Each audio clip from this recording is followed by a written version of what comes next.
Anatomy Trains is delighted to announce a brand new dissection livestream specialty class on September 18th, Lumbopelvic Stability, a one-day layered dissection with Anatomy Trains author Tom Myers and master dissector Todd Garcia. The early bird price of $150 is held until September 10th.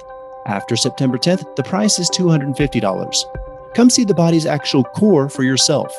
This course will be provided over Zoom webinar with multiple camera views, live chat, and Q&A. Visit anatomytrains.com to sign up.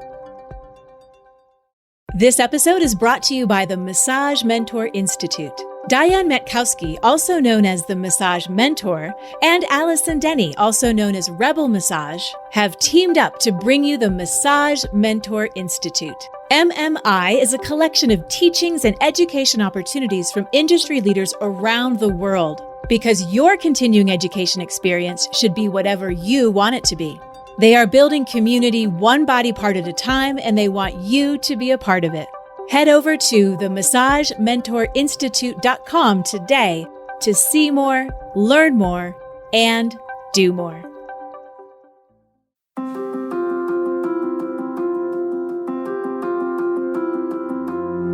How do we find our success? How do we know which path to take? How do we build something out of nothing? No one will tell you it is easy. Paul Kelly will tell you that it is all about getting up every day, believing in yourself, and surrounding yourself with the people who motivate you.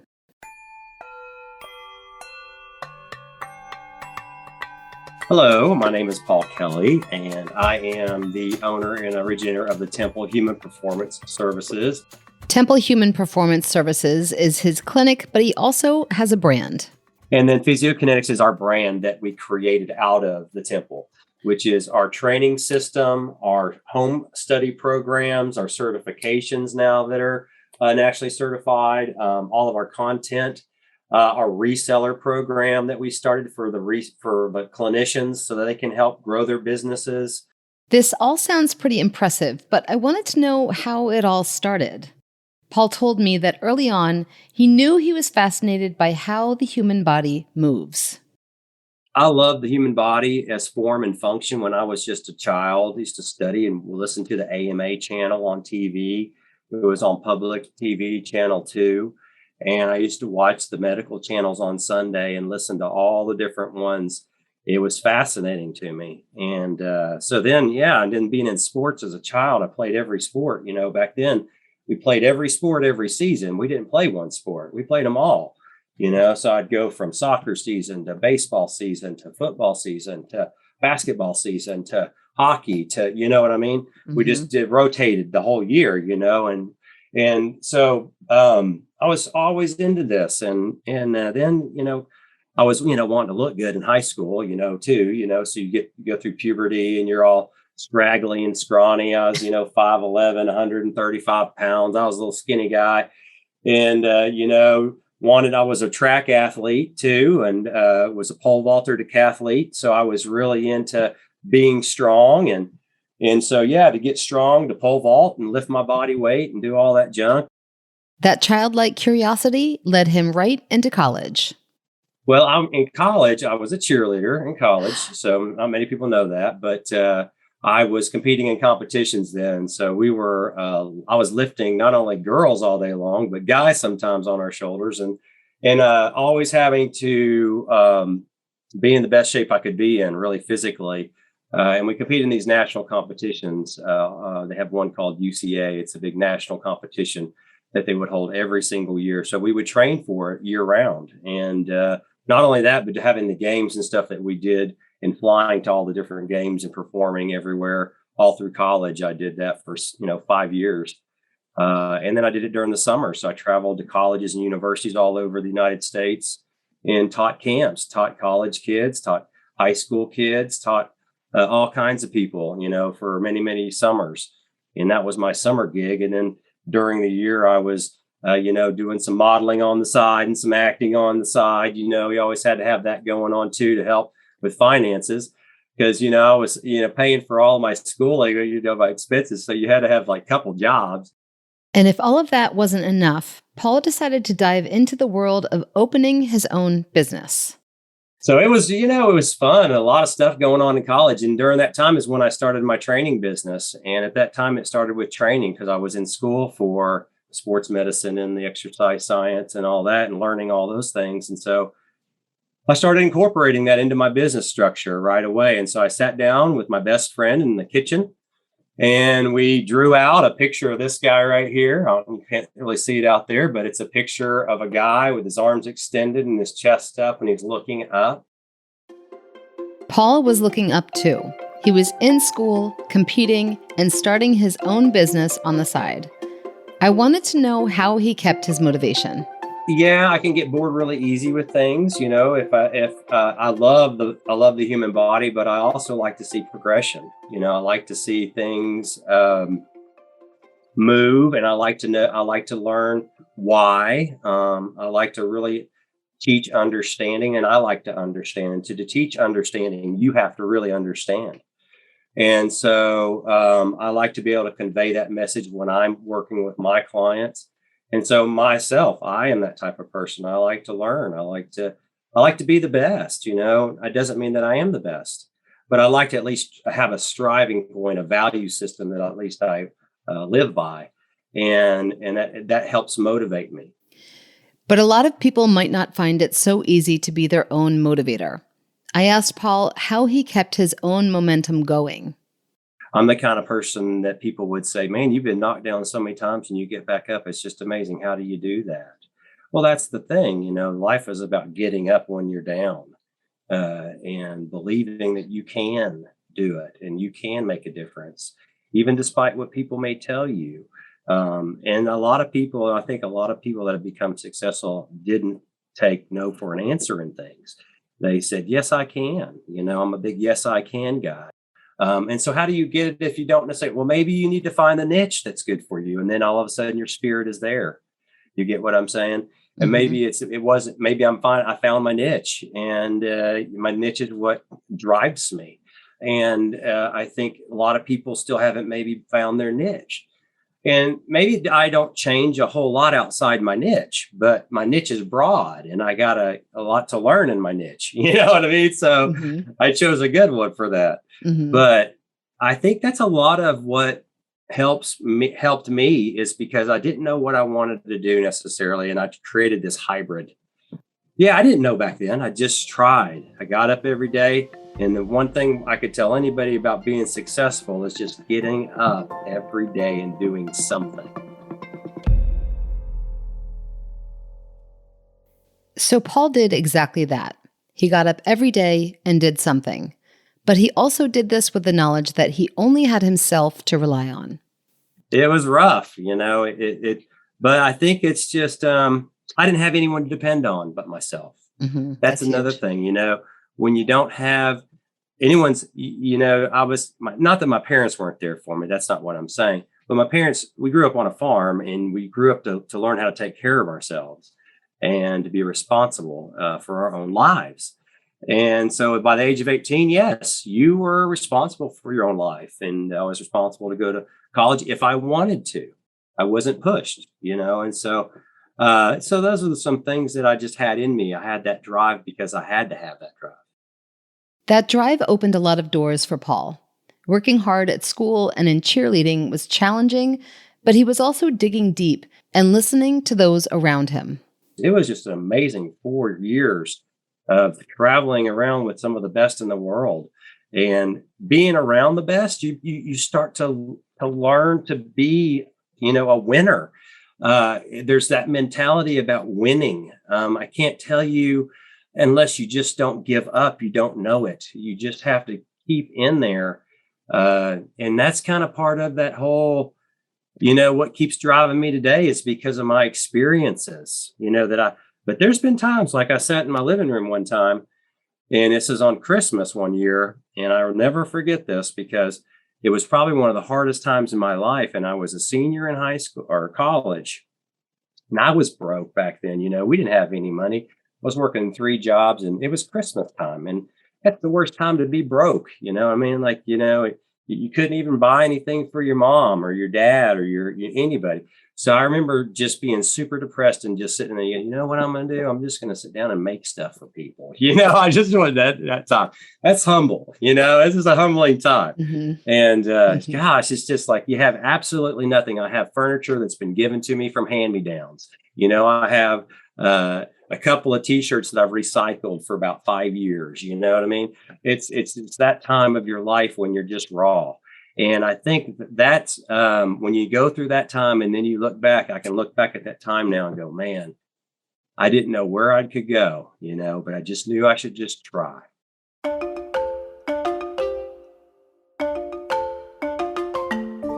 Paul's transition from being a student to his independence in the field, he attributes to a connection he made with one of those people that he wanted to be like while he was at the University of Tennessee.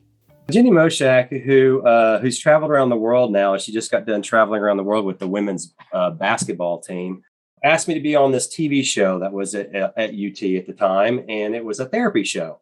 And she was hosting it, and she was talking about body parts, like what I do now. She was talking about rib injuries and rotator cuff injuries and stuff like that. And I was her model.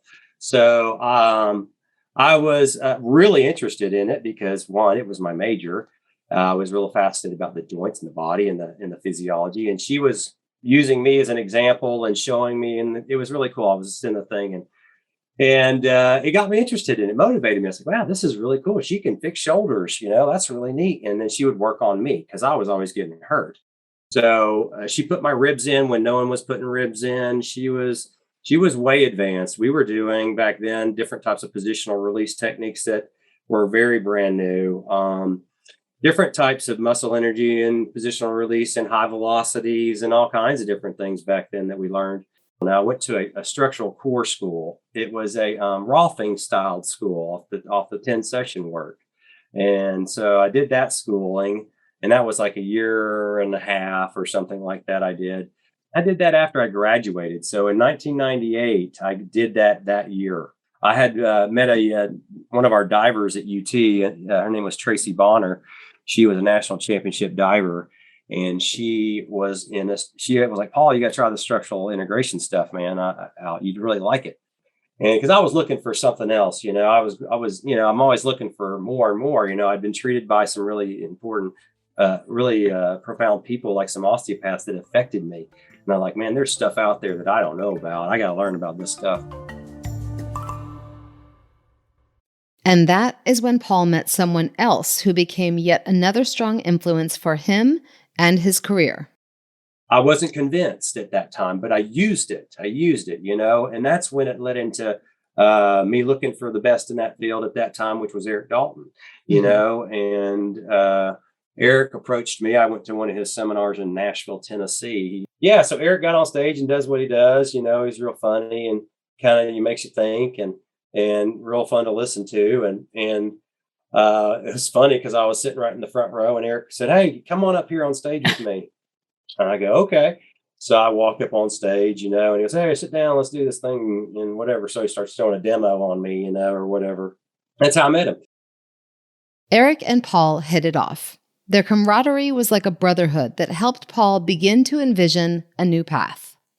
And then Eric and I started a long relationship there of me helping him teach and learning from him and mentoring. And then me teaching and mentoring and starting a mentoring program at my office. And just teaching people all over the world, for a good 20 some years. I did it, The idea is that afterwards, I was like, "Hey, Eric, I want to start this stuff called physiokinetics." And I had a dream. This is really interesting. I had a dream about my logo. And it was so strange. I swear, I got up in the morning and drew out my logo with a pencil and then colored it in with a colored pencil on my colors. And I brought it to work. I was working with a graphic design lady at the time, and she was my logo lady. And she had the hardest time. She kept bringing me these logos. I was like, nah, no, nah, not that one. I couldn't decide. So I had this dream, right? I had a dream. And lo and behold, it's this logo of an infinity symbol with these colors. And all these colors on the base of it is yellow and green. And yellow is the beginning, and it has meaning. And I'm a big color person. So, yellow is has meaning to me about beginnings and the early start of a day. And then green is stable. We start getting green because we're getting stronger, and we start growing. And then, purple is power, we're power. We start to gain power from stability, and then blue is performance. Blue is when we can move, when we're airy, when we're blue, we're moving around the room. You know what I mean? We got energy. And so those colors all had meaning in them. Lo and behold, I dreamt it up and it all worked out, and the infinity symbol is cross patterning in the brain, the way that everything works, think about the center of the X is like the corpus callosum of the brain. It's just crossing everything into our body and downward. And it has a lot of meaning in it to me. And I was like, I brought that in. I was like, man, this is it, man. This is the logo. And sure enough, man, it just really was. And so Paul's brand, Physiokinetics, was born. It's about moving for life. That's what it's about. The whole thing was about that. This is before now everyone's doing it, like Move You. Everyone's doing it. You see it all over the place now. But this is, going back about 6-7 years ago when this was kind of thought up. And I just kind of waited to bring it out, probably a little too long. But it's never too late to do something you love. Paul continues to do what he loves. He and his team work every day helping people to live the life that they want to live. What's neat about my team is everybody knows my stuff. They know how we treat people and how we get them on the table and off the table. And when I say, hey, listen, this person has instability in their right, SI, and they have whatever is wrong with them, I may describe it to them. They know what to do. Paul also continues to make connections and build community. I met Paul through Diane Mikowski and the Massage Mentor Institute, where our mutual belief in learning from each other shines. It's not about competing against each other. Everyone brings to the table their own expertises to things. And as far as me as a presenter is concerned, we always have this saying, you can't really teach your experience. You can show it, but you can't make everybody like you. You know what I mean? So I think that's really unique in itself. When you bring a bunch of people together, you see that everyone has their own unique experience on how they teach. But Paul has one more connection that he made that deeply influenced him. And I asked him to share this story with you. I had the really unique and exciting opportunity to work on Burt Reynolds right before he passed away in his last movie, The Last Movie Star. And I had always kind of admired him growing up. He was in all these movies that I used to watch when I was a kid. And I watched Deliverance, Heaven Help Me. Golly, I watched that when I was way too young to see that movie. But it definitely shocked me for the rest of my life. And I'll never forget it. But and then I remembered all these movies. And here I got called in. This is a crazy story. I was in my office and I was going through a day just working on people. And then my secretary goes, hey, Paul, I got a phone call for you. And I go, okay. So I pick up the phone and this guy goes, hey, is this Paul Kelly? And I go, yeah. He goes, I was wondering if you wouldn't mind. I've got a guy that's really injured right now. And I didn't know if you could come out. We're shooting a movie here in town. His name is Burt Reynolds. Is there any way you could come out here and work on him? He's having a hard time getting out of his chair. I'm like, what? Of course I can come out and work on Burt Reynolds, So I was just like, oh my gosh, this is crazy. So so here I am going out there and I had a really, man, what an experience, especially because now he's passed and just a unique guy. He's an Aquarian, he's just, I'm an Aquarian, so he's just one of those kind of really cool guys. He's just in his whole Sally Field story. He told me his whole life story about Sally Field. And it was just really cool. But just him in general, his injury, let's talk about that. The poor guy has his cane, and he's all bent over when I come and see him. And he has a real bad left lumbar, right thoracic scoliosis. This is what he has. Well, he broke his tailbone and landed on it in a rock in Deliverance when he went over the waterfall. He actually did that. And that pain on his face is really him when he comes out of that water. So when I go back and watch that movie, which I don't really want to, but when you go back and watch it, that's really live. And he just went back and relived that with me. But there's been a lot of stuff there, and I really just wanted to help him. I didn't care who he was. That totally went out of my mind as soon as I started to look at him. And I just wanted him to have his best last movie, you know what I mean? And so I just spent 2 days with him, about 6 hours with him in different times, and then throughout the week in the set. And I just really enjoyed just seeing somebody at their best and then see them at their most humblest, you know what I mean? And it goes to show you that, we got to take care of ourselves through our whole life. It was just a really cool experience as far as ones that I'll always remember. Paul's journey from growing up on a farm to a successful human movement business has been one of strength, grit, fortitude, and connections. He is an inspiration to anyone who wants to build something from nothing. For more information about Paul Kelly and his work, head to templehp.com. That's www.templehp.com, or look for him on Facebook or Instagram.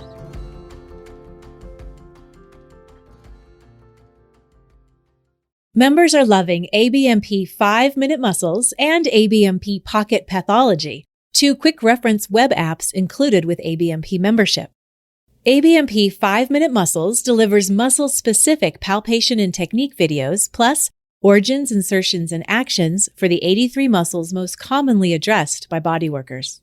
ABMP Pocket Pathology, created in conjunction with Ruth Werner, puts key information for nearly 200 common pathologies at your fingertips and provides the knowledge you need to help you make informed treatment decisions.